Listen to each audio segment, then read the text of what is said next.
Hi friends, మీకు కనుక ఈ వీడియో నచ్చినట్లయితే తప్పకుండా లైక్ చేయండి. ఆరు గుప్తా ఇద్దరు కూడా గార్డెన్లో మాట్లాడుకుంటూ ఉంటారు. అప్పుడు ఆరు గుప్తాతో, ఎందుకు గుప్తా గారు మా ఆయనకు నా తల్లిదండ్రుల గురించి నిజం తెలిసినా కూడా ఇంట్లో ఎవరికి చెప్పడం లేదు అని ఆరు అంటూ ఉంటుంది.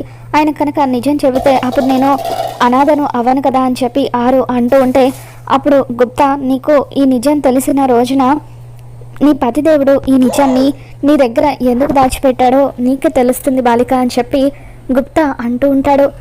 గుప్తా గారు, ఈ జన్మకిక నా తల్లిదండ్రుల గురించి నాకు తెలియనట్టేనా అని చెప్పి అంటూ ఉంటే, అప్పుడు గుప్తా, నీ జన్మ ముగిసినది బాలిక, ఇప్పుడు కేవలం నువ్వు ఆత్మవి మాత్రమే అని చెప్పి అంటూ ఉంటాడు. కనీసం ఆత్మగా అయినా నేను నా తల్లిదండ్రులను చూసుకోలేనా గుప్తా గారు అని చెప్పి అంటూ ఉంటుంది. ముక్కోటి దేవతలు అందరూ ఉన్నారు కదా, మరి ఆ ముక్కోటి దేవతల్లో ఒక్కరు కూడా నాకు సహాయం చేయరా, నా తల్లిదండ్రులను నాకు చూపించలేరా అని చెప్పి ఆరు ఎంతగానో బాధపడిపోతూ ఉంటుంది. నేను ఎంత పుణ్యాన్ని మూటగట్టుకున్నానని అంటారు కదా గుప్తా గారు, మరి ఆ పుణ్యం అంతా ఏమైపోయింది అని చెప్పి ఆరు అంటూ ఉంటుంది. సమయం వచ్చినప్పుడు నువ్వే తెలుసుకుంటావు బాలిక అని చెప్పి గుప్తా అంటూ ఉంటాడు. ఆ రోజు ఎప్పుడు వస్తుంది గుప్తా గారు? నా తల్లిదండ్రులను నన్ను కలపడానికి ఏదో వారధి రాబోతుందన్నారు, అది ఈరోజే రాబోతుందా? నా తల్లిదండ్రులను నేను ఈరోజే చూడబోతున్నానా? చెప్పండి గుప్తా గారు అని చెప్పి ఆరు అంటూ ఉంటే, అప్పుడే గేట్ తీసుకొని లోపలికి రామ్మూర్తి మంగళ ఇద్దరు కూడా వస్తూ ఉంటారు. రామ్మూర్తిని చూడగానే ఆరు, నా మనసుకి ఎంత బాధ కలిగినా కూడా ఎందుకో ఆయన్ని చూడగానే ఎంతో ధైర్యంగా అనిపిస్తుంది గుప్తా గారు అని చెప్పి ఆరు అంటూ ఉంటుంది. మరోపక్క రామ్మూర్తి కూడా అలా గార్డెన్లోకి చూస్తూ ఉంటాడు. ఏమయ్యా, ఏంటి ఇక్కడే నిలబడిపోయావు అని చెప్పి మంగళ అంటూ ఉంటే, ఎందుకో తెలియదే ఇక్కడికి వచ్చినప్పుడల్లా నాకు ఎన్ని బాధలున్నా కూడా మనసుకి మాత్రం ఎంతో ప్రశాంతంగా అనిపిస్తుంది అని చెప్పి అంటూ ఉంటాడు. ఇదే కదా రక్త సంబంధం అంటే అని చెప్పి గుప్తా మనసులో అనుకుంటాడు. బాబుగారు ఎందుకో కలవాలని ఫోన్ చేశారు, నేను వస్తూ ఉంటే నేను కూడా వస్తానంటూ తోకలాగా నువ్వు కూడా నా వెనకాల తగిలి వస్తున్నావు, నువ్వు రావడం అవసరం అని చెప్పి రామ్మూర్తి మంగళతో అంటూ ఉంటాడు. సరేలే, ఇప్పుడు నాతో గొడవ పడ్డం మానేసి అల్లుడు గారు ఎందుకు పిలిచారో తెలుసుకుందాం పద అని చెప్పి అలా మంగళ రామ్మూర్తిని తీసుకొని లోపలికి వస్తూ ఉంటుంది. మరో పక్క అమర్ డ్యూటీకి వెళ్ళడం కోసం అని చెప్పి రెడీ అయ్యి కిందకు వస్తాడు. ఇకప్పుడు బాగి, ఏమండి నాన్నగారు వస్తానన్నారు, ఆయనతో మాట్లాడి వెళ్తే బాగుంటుంది కదా అని చెప్పి అంటూ ఉంటే, మిస్సమ్మ టైం అయిపోయింది మిస్సమ్మ, నేను చాలా అర్జెంటుగా వెళ్ళాలి, ఆయనని ఈరోజు ఉండమని చెప్పు, సాయంత్రం వచ్చిన తర్వాత మాట్లాడతానులే అని చెప్పి, సరే బాయ్ మిస్సమ్మ అని చెప్పి అమర్ వెళ్ళిపోతూ ఉంటే, అప్పుడే రామ్మూర్తి మంగళ ఇద్దరు ఇంట్లోకి వస్తూ ఉంటారు.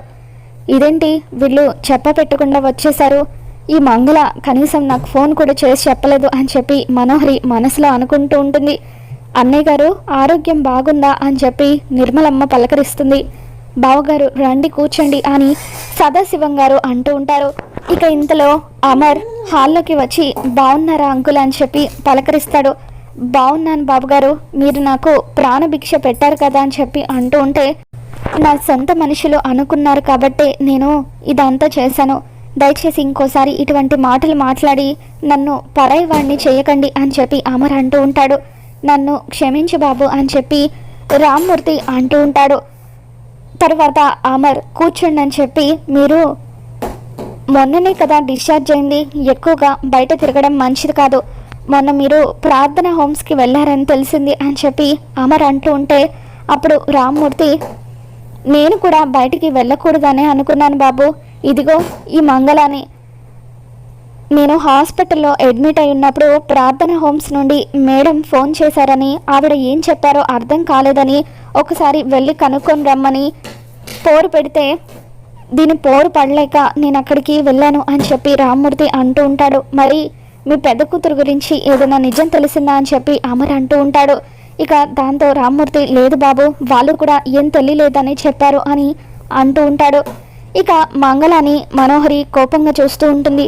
ఈ మంగళ ఈ ముసలుణ్ణి ప్రార్థన హోమ్స్కి పంపించిందా అని చెప్పి అలా కోపంగా చూస్తూ ఉంటే, ఈ ముసలుడేంటి నన్ను మనోహరి దగ్గర ఇలా ఇరికించేశాడు, మనోహరి నన్నేంటి ఇంత కోపంగా చూస్తుంది అని చెప్పి మంగళ అనుకుంటూ ఉంటుంది. ఇక ఆ తర్వాత మనోహరి, బాగున్నారా పిన్ని గారు అని చెప్పి మంగళ దగ్గరికి వస్తుంది. ఏంటి మనోహరి నాతో ఇలా వరుసలు కలుపుతుంది అని చెప్పి మంగళ కంగారు పడిపోతూ ఉంటుంది. రండి పిన్ని గారు, మనం అలా బయటకు వెళ్ళి మాట్లాడుకుందాం అని చెప్పి మనోహరి మంగళాన్ని తీసుకొని గార్డెన్లోకి వస్తుంది. ఇక అలా గార్డెన్లోకి వచ్చి, ఇంకొకసారి నా దారికి అడ్డొచ్చావంటే చంపేస్తాను. ఏంటి, ఆ ముసలోడి పెద్ద కూతురు గురించి తెలుసుకోవడానికి అతన్ని ప్రార్థన హోమ్స్కి పంపించావా అని చెప్పి అలా మనోహరి మంగళతో గొడవ పెడుతూ ఉంటుంది. ఇక దూరం నుండి వాళ్ళిద్దరిని చూసిన ఆరు గుప్తాతో, గుప్తా గారు ఎప్పుడు తోడెల్లా తోడు దొంగలా కలిసి ఉండే వీళ్ళు దేని గురించి గొడవ పడుతున్నారు అని చెప్పి అంటూ ఉంటే, వెళ్ళి విను, నీకే తెలుస్తుంది అని చెప్పి గుప్తా అంటూ ఉంటాడు. ఇక అలా ఆరు వాళ్ళిద్దరిని చూస్తూ ఉంటుంది.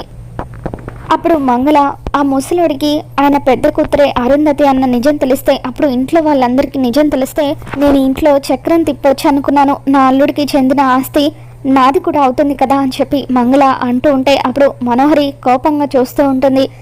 ఏంటి నువ్వు ఆ అరుంధతి అని చెప్పి మనోహరి బయటకు మాట్లాడబోతూ ఉంటే, ఇకప్పుడు మంగళ మనోహరి నోరు మూస్తూ, చూడు, మనం ఎక్కువసేపు ఇక్కడ నిలబడి మాట్లాడుకోవడం మంచిది కాదు. ఆ ఆత్మకు తన తల్లిదండ్రుల గురించి నిజం తెలిసిపోతుంది. ఏదైనా ఉంటే తర్వాత మాట్లాడుకుందాం అని చెప్పి మంగళ మనోహరి నోరు మూస్తూ ఉంటుంది. ఇక అప్పుడే అక్కడికి వచ్చిన ఆరుకి వాళ్ళ మాటలు వినపడవు. వాళ్ళు ఏం మాట్లాడుకుంటున్నారా అని చెప్పి అలా చూస్తూ నిలబడిపోయి ఉంటుంది. వసే అరుంధతి, నువ్వు ఇక్కడే ఉన్నావని నాకు తెలిసే, కానీ నువ్వు నన్ను ఏమి చేయలేవు. ఎందుకంటే నువ్వు కేవలం వట్టి ఆత్మవి, వట్టి గాలివి మాత్రమే. చిన్నప్పటి నుండి నీతో మంచిగా ఉంది, నీతో స్నేహం నటించింది నీ మంచి కోరుకొని కాదు, నీ కన్నీళ్ళని చూసి నేను ఎంజాయ్ చేయడానికి. ఇన్ని సంవత్సరాల నా పగని పెంచి పోషించాను. అదును చూసి నువ్వు అంత బాగుంది, జీవితం సంతోషంగా సాగిపోతుంది అనుకునే టైంలో నీ మీద దెబ్బ కొట్టాను. ఎలా ఉంది నేను కొట్టిన దెబ్బ? అప్పుడు ఇప్పుడు నువ్వెప్పటికీ అనామకురాలివే, అనాథవే అని చెప్పి మనోహరి అలా అరుంధతిని ఎన్నో మాటలు అంటుంది. దాంతో మనోహరి మాటలకు ఆరు ఎంతగానో ఏడుస్తూ ఉంటుంది. ఇక అలా ఏడుస్తూ అరుంధతి వెళ్ళిపోతూ ఉండడంతో ఆ బాలిక మాటలు నువ్వేమీ పట్టించుకోవద్దు అని చెప్పి గుప్తా అంటూ ఉంటాడు. నా సోదరిని బాధ పెడతావా అని చెప్పి అలా ధూమ్ తక్క అంటూ గుప్తా మంత్రం వేయడంతో మనోహరి మంగళ నడుస్తున్న దారిలో అరటి తొక్కలు వచ్చి పడతాయి.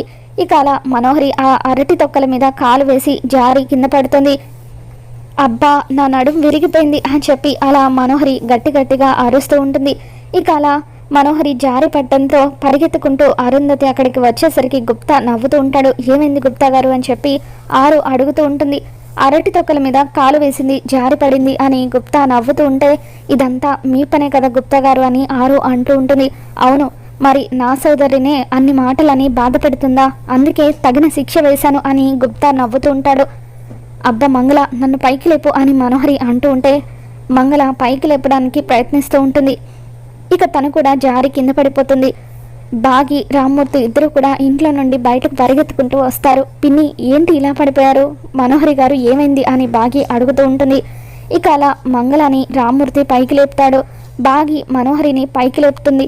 కళ్ళు నెత్తికెక్కి నడిస్తే ఇలాగే జరుగుతుంది అని చెప్పి బాగి అంటూ ఉంటుంది. ఇక ఆ తర్వాత మనోహరి మంగళ ఇద్దరు కూడా లోపలికి వెళ్ళిపోతారు. మరో పక్క అమర్ రాథోడ్ ఇద్దరు కూడా కారులో వెళ్తూ ఉంటారు.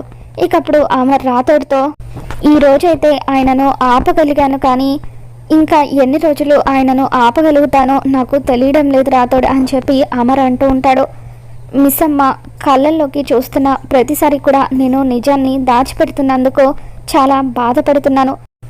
పాపం మిస్సమ్మ తన అక్కను కలుసుకునే రోజు వస్తుందని ఎన్నో కలలు కంటుంది, కానీ ఆ రోజు ఎప్పటికీ రాలేదని నేను మిస్సమ్మకి నిజం చెప్పలేకపోతున్నాను రాథోడ్ అని చెప్పి అమర్ అంటూ ఉంటాడు. అప్పుడు రాథోడ్, మిస్సమ్మ మీద ఇంత ప్రేమ ఉంచుకొని ఎందుకు సార్ బయటపడరు అని చెప్పి అంటూ ఉంటే, మిస్సమ్మ మీద నాకున్నది ప్రేమ కాదు రాథోడ్, నేను కేవలం తనని నా భార్య చెల్లెలిగా మాత్రమే చూస్తున్నాను. తన మీద ప్రేమ నాకు ఎప్పటికీ పుట్టదు అని అమర్ అంటూ ఉంటాడు. ఇకప్పుడు రాథోడ్, లేదు సార్, మీరిద్దరూ కలవాలని రాసి పెట్టి ఉంది కాబట్టే మీ దారులు కలిసాయి అని చెప్పి అంటూ ఉంటే, అప్పుడు అమర్, మా పెళ్ళి అనుకోకుండా జరిగిన ఒక పొరపాటు రాథోడ్ అని చెప్పి అంటూ ఉంటాడు. లేదు సార్, మీరు కలవాలని రాసి పెట్టి ఉంది, అందుకే మిస్సమ్మ వాళ్ళ నాన్న ఆపరేషన్కి మీ సంతకం సమాధానమైంది.